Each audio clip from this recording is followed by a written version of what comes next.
Hello, for those of you that did not watch my last discussion post, my name is Danielle Stanley, and today I'm going to start off by telling you a little bit about the makeup of my family.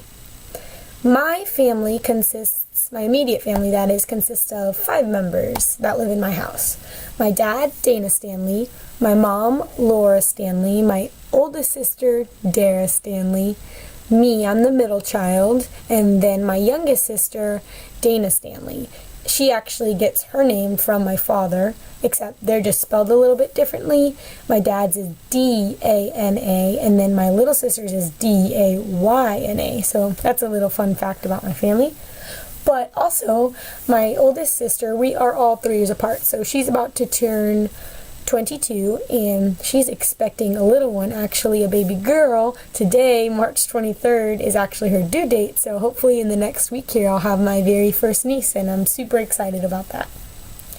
Life growing up for me, it was different compared to, say, my little sister, for example. So my parents were a lot more strict, and it was yes ma'am, no ma'am, and I actually even had to ask to watch any movie because if it wasn't appropriate, my parents didn't want me to watch it. And at the time, that was a big deal to me, but looking back, it makes a lot more sense, and I think that's actually something I would implement with my children when I do decide to have kids.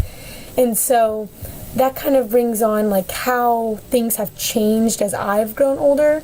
Like I said, my little sister, their generation, I'm a senior in high school and she's a sophomore, so I kind of get to see how she's grown up and how things were different from when I was a kid. So I want to say almost it's like more relaxed for them. Even my own parents have been more lenient with my little sister, but sometimes also that could be because they've already had other children and we've already gone through what she wants to do now. But their generation seems to be more relaxed and not as strict on those morals and values. So that brings me to the next topic, which is primary socialization. In chapter 11 it says, primary socialization is the process by which children learn the cultural norms of the society into which they are born. So primary socialization occurs largely in family, and that's what we're talking about here.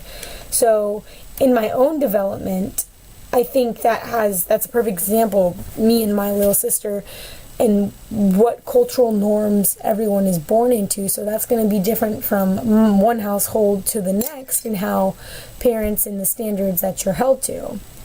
So that also has to do with the myths of the traditional family. So back then, when my parents or my grandparents were born, it was very strict. It was a male-dominant society, and it almost was harsh compared to today's life. If you took me and put me in the past, or took another child and put them in the past, they would be so flabbergasted by what the standards were and the morals and values of that cultural and socialization.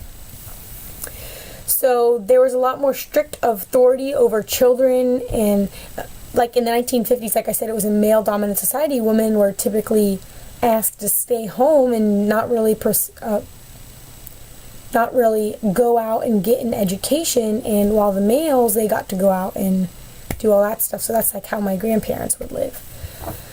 So that's how my life is different from my parents and grandparents. And then the last thing is, how would popular culture present the family? So really you have this idea of the American dream, and you have a house and a white picket fence with a front yard where your kids can play. You have your 2 parents, and then the replacement fertility of 2 children.